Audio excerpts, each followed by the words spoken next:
চরম রহস্যময় ও জ্ঞানগর্ভ সনাতন বৈদিক হিন্দু ধর্মগ্রন্থসমূহ আর সেই সব ধর্মগ্রন্থের অতল গভীর জ্ঞান ও অমৃত নিয়ে বিরাজ করছে উপনিষদসমূহ ও তার মন্ত্রাবলী। ধীরে ধীরে যুক্তিতর্ক ও ব্যাখ্যার পর্দা সরিয়ে চলুন জেনে নেই হিন্দু ধর্মীয় গ্রন্থের কিছু মন্ত্রাবলী ও তার অর্থসমূহ।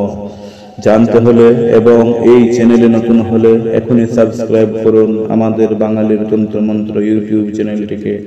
বাংলা ভাষায় সাজানো অডিও ও ভিডিও লাইব্রেরি। আসুন প্রিয় দর্শক ও শ্রোতা, তাহলে এবার শুরু করা যাক উপনিষদের মন্ত্রসমূহ। বৃহদারণ্যক উপনিষদ, চতুর্থ অধ্যায়, পঞ্চম ব্রাহ্মণ। মহর্ষি যাজ্ঞবল্ক্যের ছিল দুই পত্নী, মৈত্রেয়ী আর কাত্যায়নী। দুজনের মধ্যে মৈত্রেয়ী ছিলেন ব্রহ্মবাদিনী আর কাত্যায়নী সাধারণ স্ত্রী বুদ্ধি সম্পন্না। সংসার ত্যাগ করে সন্ন্যাস গ্রহণে অভিলাষী হয়ে যাজ্ঞবল্ক্য একদিন প্রথমা পত্নী মৈত্রেয়ীকে ডেকে বললেন, আমি প্রব্রজ্ঞা নিতে যাচ্ছি। যাবার আগে আমার যা বিষয় সম্পত্তি আছে তা তোমার এবং কাত্যায়নীর মধ্যে আমি ভাগ করে দিয়ে যেতে চাই। স্বামীর প্রস্তাব শুনে বিদুষী মৈত্রী জিজ্ঞাসা করলেন, ভগবান, সমস্ত পৃথিবীটা যদি বিত্তপূর্ণ হয়, সেই অফুরন্ত সম্পদময় পৃথিবীটা যদি আমায় দেন, বলুন তা দিয়ে আমি কি অমরত্ব লাভ করতে পারবো? প্রত্যুত্তরে যাজ্ঞবল্ক্য বললেন, না মৈত্রেয়ী, তুমি সম্পদশালিনী হবে, ধনী হবে। ধনবান মানুষেরা যেভাবে জীবন ধারণ করে তুমিও সেইভাবে জীবন কাটাতে পারবে, তার বেশি নয়। বিত্ত ধন সম্পদ কখনো অমৃতত্ব দিতে পারে না। শুনে মৈত্রী বললেন, যা দিয়ে অমৃতত্ব লাভ হবে না তা নিয়ে আমি কি করব? ভগবান, কিভাবে অমৃতত্ব পেতে পারি তা যদি আপনার জানা থাকে তবে আমাকে তা বলুন। মৈত্রীর কথা শুনে খুবই খুশি হলেন যাজ্ঞবল্ক্য। বললেন, তুমি সব সময় আমার প্রিয় কাজ করে প্রিয়ই ছিলে, এখনো আছো। আবার প্রিয় কথা জানতে চেয়ে তুমি আরো প্রিয় হলে। আমি অবশ্যই সবিস্তারে সেই অমৃতত্বের ব্যাখ্যা তোমার কাছে করছি, তুমি মনোযোগ দিয়ে শোনো। তিনি বললেন, মৈত্রেয়ী, পতি যে পত্নীর প্রিয় হয় তার কারণ পতির প্রতি প্রীতি নয়, আত্মপ্রীতি। জায়া যে পতির কাছে প্রিয় হয় তার কারণ জায়ার প্রতি প্রীতি নয়, আত্মপ্রীতি। পুত্র কন্যারা পিতামাতার কাছে প্রিয়, তার কারণ পুত্র কন্যার প্রতি প্রীতি নয়, আত্মপ্রীতি। ধন সম্পদ যে মানুষের কাছে প্রিয় হয় তা ধন সম্পদের প্রতি প্রীতির বশে নয়, তারও কারণ আত্মপ্রীতি। পশুগণ আমাদের কাছে প্রিয়, তা পশুগণের প্রতি প্রীতি বশে নয়, নিজের আত্মার প্রতি প্রীতির বশে। ব্রাহ্মণ ক্ষত্রিয় যে মানুষের প্রিয় হয় তা তাদের প্রতি প্রীতি বশে নয়, আত্মপ্রীতি।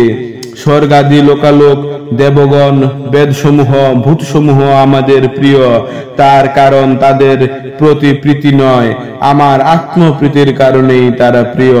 জগতে যত বস্তু আছে মানুষের প্রিয়, তাদের প্রতি প্রীতির বশে তারা প্রিয় নয়, মানুষের নিজের আত্মার প্রতি প্রীতির কারণেই তারা প্রিয়। মৈত্রেয়ী, এই আত্মাই হলো মূল। এই আত্মাকেই দর্শন করতে হবে, শ্রবণ করতে হবে, মনন করতে হবে, নিশ্চিত ধ্যান করতে হবে। সর্বময় এই আত্মার শ্রবণ মনন করলে, এই আত্মাকে বিশেষভাবে জানতে পারলে তার সবই জানা হয়ে যায়। যে ব্রাহ্মণ ক্ষত্রিয়কে আত্মা থেকে কোনো পৃথক সত্তা বলে মনে করেন, ব্রাহ্মণ ক্ষত্রিয় তাকে উপেক্ষা করে। আত্মা থাকে তার ধরাছোঁয়ার বাইরে। ঠিক একইভাবে স্বর্গাদি লোকালোক, দেবগণ, বেদসমূহ, সমুদয় ভূতকে যে আত্মা থেকে পৃথক অস্তিত্ব বলে মনে করে, তারা সকলেই তাকে উপেক্ষা করে। ব্রাহ্মণ, ক্ষত্রিয়, লোকালোক, দেব, বেদ, বস্তু অর্থাৎ বিশ্বের কোনো কিছুই আত্মা থেকে পৃথক নয়, ভিন্ন বা স্বতন্ত্র নয়, সবই আত্মা। দুন্দুবি বা দুন্দুবি বাদক না থাকলে যেমন দুন্দুবির শব্দ গ্রহণ করা যায় না, শাখ বা শাখ বাদক না থাকলে যেমন শাখের শব্দ থাকে না, বীণা বা বীণা বাদক না থাকলে যেমন বীণার শব্দ থাকে না, তেমনি আমাদের এই আত্মা, আত্মার নির্দেশেই সবকিছু পরিচালিত হয়। আত্মা ছাড়া দ্বিতীয় কোনো অস্তিত্ব নাই। যেমন মৈত্রী ভিজে বা আধ শুকনো কাঠের আগুন, কত রকমের ধোঁয়া আর আগুন থেকে কত স্ফুলিঙ্গ ছিটকে যায় দেখেছো তো? আমাদের বেদাদি গ্রন্থ অর্থাৎ ঋগ্বেদ, সামবেদ, যজুর্বেদ, অথর্ববেদ, ইতিহাস, পুরাণ, বিদ্যা, উপনিষদ, শ্লোক, সূত্র, অনুব্যাখ্যান, ব্যাখ্যান, ইহলোক পরলোক যা কিছু সবই সেই এক আত্মার যেন নিঃশ্বাস। সেই মহান আত্মার নিঃশ্বাস থেকেই এক এক নামে এত সবের, এত শাস্ত্রের উৎপত্তি। মৈত্রেয়ী, যেখানে যত জল আছে সমুদ্রে এসে এক হয়। যেখানে যত রকম স্পর্শই থাকুক না কেন তার অনুভূতি স্থান একমাত্র ত্বক।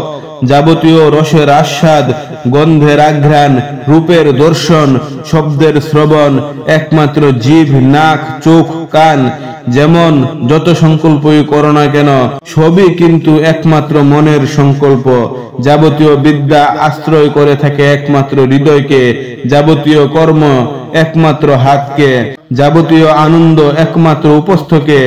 মল ত্যাগাদি শরীরের বর্জ্য পদার্থের নির্গমন যেমন একমাত্র পায়ুকে আশ্রয় করে, যত দিকের যত পথ যেমন আশ্রয় করে থাকে একমাত্র পাকে, যত বেদের উপদেশ সব যেমন আশ্রয় করে আছে একমাত্র বাক্যে, তেমনি বিশ্বের যেখানে যা কিছু আছে সব এসে এক হয়ে গেছে আত্মার দরিয়ায়। যেমন এক খণ্ড সৈন্ধব লবণ জলে ফেলে দেবার পরে সেই খণ্ডটাকে আবার উদ্ধার করে আনা যায় না, জলেতে বিলীন হয়ে যায়, জলের সঙ্গে মিশে সে তখন একাকার। সেই জলের যেখান থেকে তুমি তখন জল পান করো না কেন নুনতা লাগবে। জল থেকেই লবণের উৎপত্তি, জলেই তার লয় বা মুক্তি। ঠিক সেই রকমই অনন্ত অপার বিজ্ঞান ঘন আত্মা থেকেই বিশ্বে যা কিছু দেখছো সবার উৎপত্তি, আবার যথাসময়ে তার মধ্যে লীন হয়। মৃত্যুর পর তাই তার কোনো সংজ্ঞা থাকে না।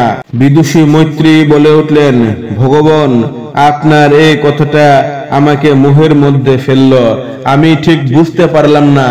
যাজ্ঞবল্ক্য বললেন, মৈত্রেয়ী, আমি এমন কোনো কথা বলিনি যাতে তুমি মোহের মধ্যে পড়ো।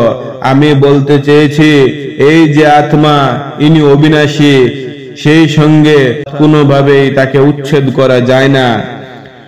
যদি মনে দ্বৈত ভাব জাগে, যদি মনে হয় দুটি সত্তা, দুটি বস্তু আছে, তখনই আসে পারস্পরিক সম্পর্কের প্রশ্ন, তখনই আসে জ্ঞাতৃ জ্ঞেয়, ভোক্তৃ ভোগ্য ইত্যাদি সম্পর্ক।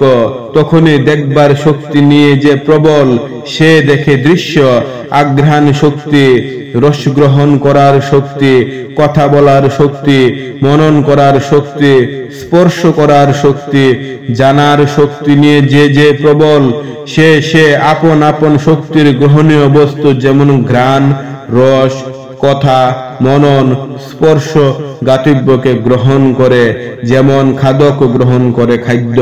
কিন্তু যদি দ্বৈত সত্তায় না দেখে যদি মনে করো আত্মা ছাড়া দ্বিতীয় কোনো বস্তুই নেই, সবই এক অদ্বৈত আত্মা, সর্বত্র তিনিই বিরাজিত, তাহলে কে কাকে দেখবে, কে কার আঘ্রাণ নেবে, কে কার রস গ্রহণ করবে, কে কার সঙ্গে কি কথা বলবে, কে কার কথা শুনবে, কে কি বা কার বিষয় মনন করবে, কে কাকে স্পর্শ করবে, কে কাকে জানবে? তখন তো আর খণ্ড খণ্ড বলে কিছু থাকে না, তখন যে সব এক, অখণ্ড, অনন্ত, অদ্বৈত, একের মধ্যেই তখন সবকিছু। সেই এক অদ্বৈত আত্মা বা ব্রহ্মকে কোনো বিশেষ নাম বা রূপের মধ্য দিয়ে পাওয়া যায় না। তাকে পেতে গেলে কেবল করতে হবে না না না, এ নয়, এ নয়, নেতি নেতি, ইনি অগ্রিজ্য, ধরে রাখার বাইরে, অশীর্য, কোনোদিনই শীর্ণ হয়ে যান না, অসঙ্গ, কামনাবিহীন, ইনি অবদ্ধ, ব্যথা একে ছুতে পায় না, হিংসার দেশের বাইরে। যিনি নিজের বিজ্ঞতা বিজ্ঞানময় তাকে কিভাবে জানবে? সব জানাই যে রয়ে গেছে তার মধ্যে। মৈত্রেয়ী, এই হলো অমৃতত্ব। মৈত্রেয়ী এই উপদেশ নিয়ে যাজ্ঞবল্ক্য সংসার ত্যাগ করে প্রব্রজ্যায় চলে গেলেন।